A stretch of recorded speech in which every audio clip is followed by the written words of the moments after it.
Buenos días, bienvenidos a este tiempo devocional, tu palabra para encontrar el camino. Hoy es 15 de abril del 2025 y vamos a continuar con la lectura de la Biblia con los salmos número 52 y 53. Salmos 52 y 53.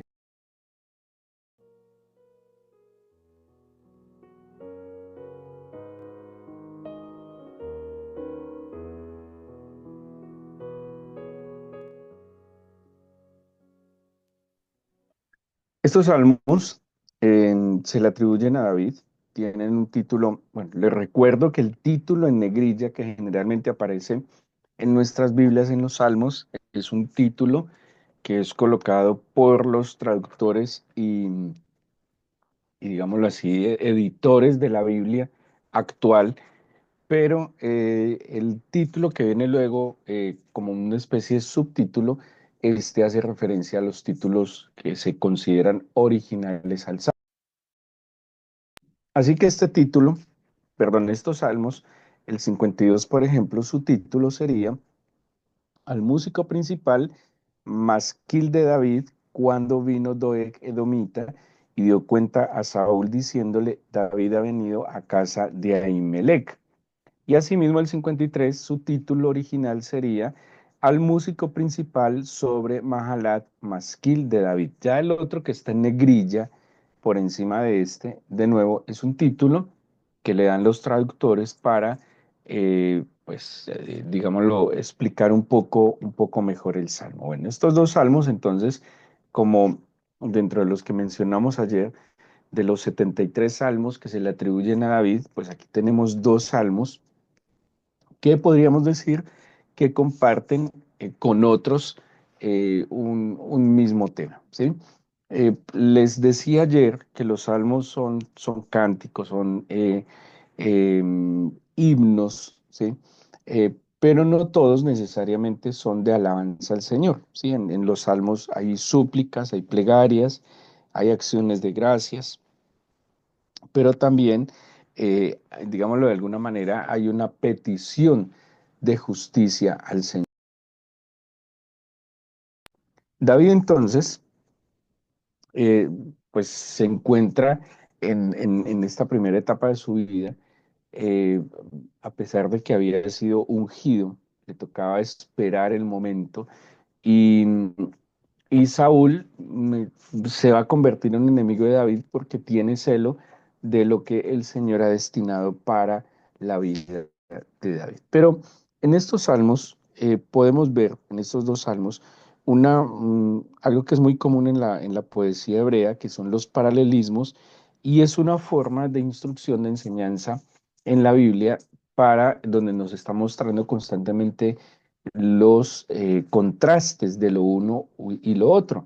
El paralelismo está muy utilizado en los libros sapienciales o poéticos, lo vimos en Job, en Proverbios está lleno de paralelismos y también el libro de los Salmos. ¿Y qué paralelo nos va a plantear en estos dos salmos?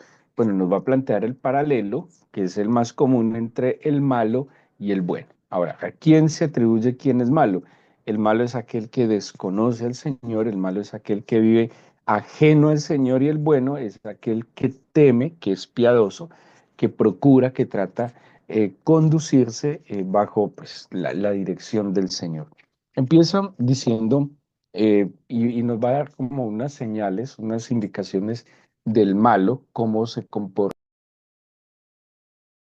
qué actitudes tiene, y empieza diciendo en el versículo 1, ¿por qué te jactas de maldad, oh poderoso? Bueno, primero, el malo, el que tiene su corazón alejado del Señor, tiende a ser jactancioso, pero además dice, se jacta de maldad, ¿sí? Eh, Cuando hay impiedad en el corazón, hay como orgullo, ¿sí? De hacer lo malo. Se jacta, no sé, como seguramente en nuestra cultura hay una jactancia por la malicia, hay una jactancia por, no sé, por lo avispados que somos, por ser aventajados, por lograr del otro algo más por el medio que sea. Entonces, David está confrontando, bueno, es que haces lo malo, pero es que además te jactas de hacer lo malo, ¿sí? Cuando el piadoso actúa mal, porque nadie está exento de actuar mal, nadie está exento de pecar lastimosamente, pero el pecado en el temeroso, el pecado del piadoso, debe generar vergüenza, sí debe generar pues como un acto de contrición. Pero en el malo, en el perverso, como lo describe en los Salmos, hay una jactancia de hacer lo malo. Su lengua. Santiago dice que la lengua tiene mucho poder, que la palabra, pues desde el mismo libro del Génesis vemos que la palabra tiene tanto poder como para crear y Santiago cuando habla de la lengua, pues en la epístola de Santiago, habla que a pesar de que es un miembro tan pequeño, se jacta de grandes cosas y que tiene la capacidad de, es como hace una analogía, un pequeño fuego que puede incendiar todo un bosque. La lengua, las palabras sí tienen poder, ¿sí? Y, y así como el Señor nos exhorta a cuidar nuestras palabras, Pablo dice, por ejemplo, no erréis, las malas conversaciones corrompen las buenas costumbres. Hay una exhortación a que hablemos con sensatez, a que hablemos con sabiduría, que evitemos la calumnia, que evitemos la injuria, que evitemos la mentira. Las palabras tienen poder. Y aquí habla que este maligno con su lengua maquina agravios, hace engaño, ¿sí? Y, y los engaños y los agravios tienen sin duda alguna poder, ¿sí? Una mentira tiene tanto poder que puede transformar eh, y puede generar tragedias. Una especulación no es una verdad. Una especulación muchas veces está cargada de mentiras y con una especulación pueden pasar cosas eh, pues muy dañinas, cosas que pueden generar incluso tragedias. Entonces, le está hablando primero, hay jactación de su maldad, pero también su lengua, que es un instrumento para o para bien o para mal, ¿sí? Como dice la Biblia, es un instrumento para bendecir, pero también lastimosamente es un instrumento para o para bendecir o para maldecir. ¿Qué más nos dice la Biblia del impío, del maligno? Dice, ama el mal más que el bien, ¿sí? Está inclinado a la maldad, tiene un afecto hacia la maldad, ¿sí? El piadoso ama el bien, ¿sí? Y podríamos ir viendo un contraste, que no está expreso en todo el Salmo, pero que lo podemos ver evidente. Entonces, si el impío o el maligno se jacta de la maldad, pues el creyente, el piadoso, no se jacta nunca, ni siquiera se jacta que sea bueno. A ver, si alguien se jactara de su bondad, pues dejaría de ser piadoso, porque si hay algo que nos enseña el Señor y en la vida del Espíritu está la humildad. O sea, el maligno se puede jactar de todo lo malo que sea, pero es contradictorio decir que un piadoso se jacta de lo bueno, porque ni el Señor se jactó. Es más, Corintios 13, perdón, cuando habla del amor, dice, el amor no es jactancioso, ¿sí? O sea, que si yo estoy actuando bien, si yo estoy actuando en justicia, si yo estoy actuando en obediencia al Señor, no tengo por qué jactarme, ¿sí? Si hay una característica, dijo el Señor Jesucristo, aprended de mí que soy manso y humilde de corazón. Entonces, por más por más misericordia y gracia que tenga el Señor con nosotros y que nos permita actuar bien, actuar con justicia, actuar con verdad, actuar con libertad, con equidad, no tendríamos de qué jactarnos. No somos más que nadie. Entonces, el maligno se puede jactar de todo lo malo que haga, pero el piadoso es humilde, no tiene que jactarse. Bueno, dice, si en algo de gloriarse, dice así el profeta Jeremías, si en algo de gloriarse, gloríese en que conoce y entiende al Señor, que hace justicia, juicio y misericordia. Pero dice, si en algo he de jactarse, de resto, para nada. El maligno entonces, si usa su lengua para maquinar agravios, hacer engaño, El piadoso pues tiene el poder de la bendición, el poder de la evangelización, porque la evangelización sin duda alguna es un ejercicio de las palabras, ¿sí? Del poder transformador de las palabras. Si el maligno, si el impío ama el mal, pues el piadoso debe amar el bien. Dice luego, ama la mentira. Si el impío ama la mentira, ¿sí? La ama, es mentiroso por deporte, es mentiroso por vocación, es mentiroso por convicción. Hay personas que su corazón se acostumbró tanto a las mentiras que lo hacen ya de manera automática. O sea, toda su vida es una mentira y un engaño. En cambio, el piadoso ama la verdad, es muy cuidadoso, muy preciso con sus palabras. Por eso la coherencia que nos enseña la Biblia no está entre lo que decimos y hacemos, sino que las palabras deben ser antecedidas por los hechos.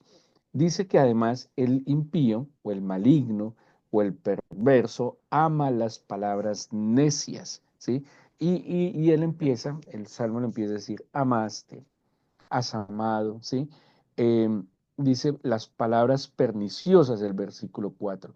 Hay lengua engañosa. En cambio, el piadoso que ama las palabras sabias. Muchas veces las palabras necias pueden estar llenas de adulación, ¿sí?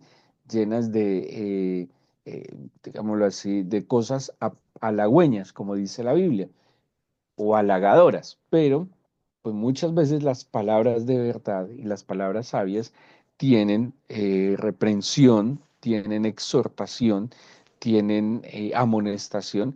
Entonces, tal vez las palabras necias puedan ser más agradables en un momento, pero las palabras sabias no siempre son agradables, ¿sí?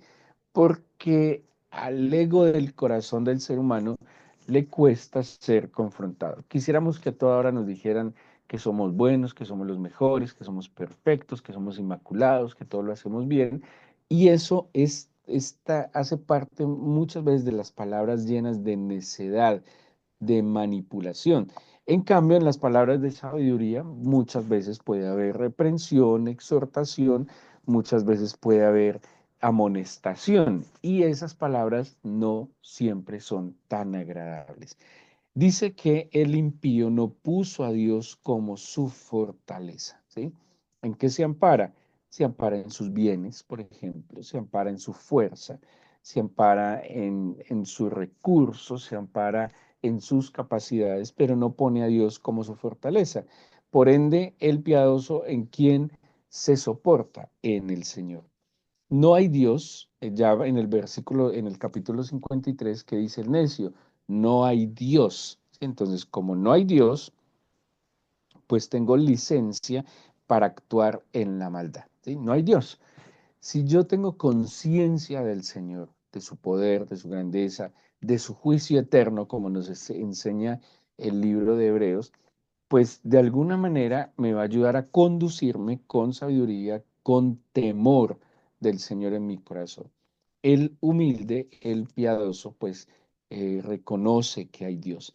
Y así como el maligno hace abominable maldad que está en perdón, en el 53 primero se ha corrompido, pues el piadoso en el Señor, antes de corromperse, se restaura. ¿Sí? Acordémonos que la corrupción es un proceso de deterioro en todo sentido.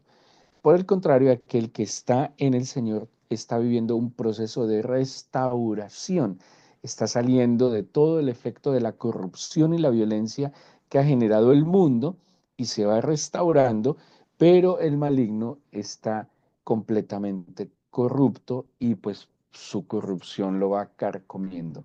No tiene el conocimiento, ¿sí? Ignora, de eso vamos a hablar un poco el Viernes Santo, ignora, desconoce y obviamente, como dice el profeta Oseas, cuando falta conocimiento estamos presos. Sí, la esclavitud viene de la falta de conocimiento. Y por último, entonces dice, hace abominable maldad. Pero muy interesantes estos dos salmos, porque si bien nos va mostrando cómo actúa el maligno y algunas características del piadoso, también nos muestra, digámoslo así, el fin, ¿sí? cuando hablamos del fin de las cosas, es como todo lo que yo hago termina en algo, se concluye, ¿sí? Y todo, todo efecto, pues viene de una causa. Eso, digamos, lo intuimos. Y toda buena acción seguramente va a generar buenos resultados, como toda mala acción va a generar malos resultados. La Biblia nos dice, no nos engañemos, todo lo que el hombre siembra, eso también cosechará. O sea, yo no puedo, como decían las abuelas, pedirle peras al olmo. De acuerdo a la semilla que yo siembre, pues así será el fruto. Si yo he sembrado la semilla del amor, del servicio, de la verdad, de la comprensión, de la ayuda, de, bueno, he sembrado buena semilla, pues seguramente yo voy a cosechar un buen fruto. Pero si yo he sembrado maldad, mentira, corrupción, abominación, pues lastimosamente eso tarde que temprano lo he cosechado o lo voy a cosechar. Por eso ese tema de la causa, del efecto, de lo que se siembra, lo que se cosecha, yo no debería estar tan preocupado por lo que estoy cosechando hoy. Ni modo, eso es lo que estoy cosechando. Sí, o sea, por más que me preocupe del fruto que estoy recogiendo hoy, nada va a cambiar. Lo que debería estar haciendo, en lo que debería estar trabajando es qué quiero cosechar el día de mañana. ¿Cuál es el efecto que quiero en mi vida el día de mañana? ¿Sí? Yo debo preocuparme es por el hoy, así lo exhorta la Biblia. Ya lo que sembré mal ayer y lo estoy cosechando mal hoy, ni modo, eso no cambia. ¿Qué va a venir mañana? ¿Qué voy a sembrar hoy? ¿Qué buena semilla voy a sembrar hoy? ¿Qué buen acto voy a hacer hoy? ¿A qué le voy a dar prioridad? Mire, de acuerdo a las cosas que hayan sido mi prioridad en el pasado, pues obviamente esas consecuencias las estoy viviendo hoy, pero ¿qué va a ser lo primero en mi vida, lo más importante? ¿A qué le voy a dar orden en mi vida para cosechar mañana? ¿Sí? Es como, no sé, el que piensa en su futuro, en su retiro, en su momento de cese de labores, pues todo depende cómo haya sido también su vida laboral. Ahora, ¿qué dice la Biblia? Los justos temerán, dice así, eh, pero el 8, el versículo 8 del 52, usa una figura muy particular y dice, el malo, obviamente, pues no va a durar, el malo, obviamente, el efecto de estas malas acciones no le traerá nada bueno, pero yo, dice el 8, estoy como olivo verde en la casa de Dios. Yo confío en la misericordia eternamente para siempre. Te alabaré para siempre porque lo has hecho así. Esperar en tu nombre porque es bueno delante de tus santos. Esta imagen del olivo verde es muy importante. El olivo. Han mm, aplicándole las técnicas para datar elementos. Hay olivos en el Monte de los Olivos que han dicho que tienen hasta 3000 años. 3000, 2000 años, bueno, así fueran 100 años, es muchísimo, muchísimo. El Monte de los Olivos, en Jerusalén, donde el Señor solía orar, ha sufrido en estos siglos muchas cosas. Entre otras cosas, fue en algún momento como una especie de depósito de escombros, de basura. En otras épocas fue incendiado. Lo sorprendente de esto es que a pesar de que fue desechado, fue incendiado, los olivos o muchos de ellos sobrevivieron. El olivo tiene una particularidad y es que es un árbol impresionantemente resistente a las adversidades. Por eso, nosotros no tenemos buen clima ni buenas tierras para los olivos porque nuestras condiciones son perfectas, son maravillosas. Tenemos un clima maravilloso. Pero en los lugares donde hay mucha sequía, ¿sí? Donde hay a veces muy poca agua, son ideales para los olivos que tienen una capacidad de resistir, tienen una capacidad de aguantar muchas condiciones adversas. Mire que la analogía es bien interesante. Pero el olivo, además de ser supremamente resistente, es en gran manera útil. El olivo se utiliza para tantas cosas como para el culto, la adoración, para agradar al Señor. Pero también el olivo o el fruto del olivo se utiliza para la medicina, se utiliza para la alimentación, se utiliza para la, digámoslo, la parte estética, cosmética, se utiliza para usos en la casa. Del olivo, para que tengan algo similar, lo que hoy ha sido el petróleo, que el petróleo es combustible, del petróleo salen resinas para implementos, para usos, del petróleo salen tantas cosas. El olivo y el fruto del olivo en esa época era algo así de esa importancia. Del olivo salía combustible, ¿sí? Porque el aceite era también para iluminar, o sea, salía combustible, salían elementos de cosmética, era utilizado para la alimentación, era utilizado para usos domésticos, era utilizado también para digamos de alguna manera, guardando las proporciones para lo que en la época sería la industria, era utilizado.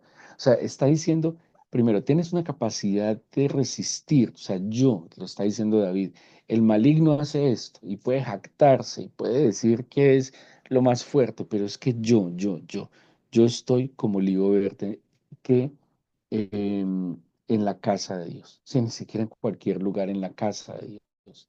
Yo soy, bueno, la imagen del olivo, además del aceite, acuérdense del Mesías, del ungido, y pues con que se unge con aceite.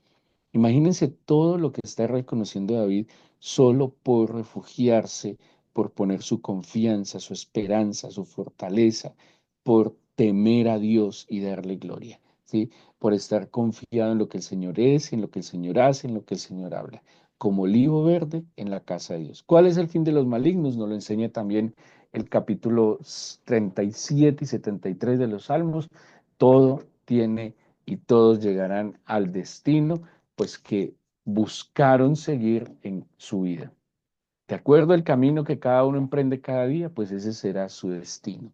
O eliges el camino de la bendición, ¿sí? El camino de la santidad y te llevará seguramente a la gloria del Señor, o elegimos el camino de la maldad, de la mentira, de la corrupción y pues obviamente no nos puede llevar a un buen destino. Así que dispongamos nuestro corazón para que oremos en esta mañana, le entreguemos este nuevo día al Señor, perdón, y podamos pedirle que nuestro corazón, así oraba David, que afirme nuestro corazón para que tema su nombre, que nuestro corazón sea moldeable en sus manos, que nuestro corazón sea humilde y permeable a su voz, que nuestro corazón le perciba, le conozca, le entienda, que nuestro corazón sea rendido completamente ante Él. Por tu poder y tu gloria podrías obligarnos, pero no tiene sentido, Señor, sino que voluntariamente te presentemos nuestras vidas, te busquemos de manera prioritaria y te demos a ti, Señor, ese lugar preeminente en nuestras vidas. La Biblia es muy clara, Señor, y nos da el contraste entre el bueno y el malo, entre el efecto de sus acciones. Dame sabiduría, dígale así al Señor, dame sabiduría, dame sensatez. Por favor, ilumíname durante todo el día. Yo tal vez en la mañana puedo orar, puedo buscarte, Señor, y puedo salir decidido a que voy a actuar bien, pero en la interacción con el mundo, Señor, a veces como que se me olvida. Yo te pido que no me dejes olvidar tus palabras, que la presencia de tu Espíritu sea un indicador en mi corazón para volver a ti, para actuar de buena manera.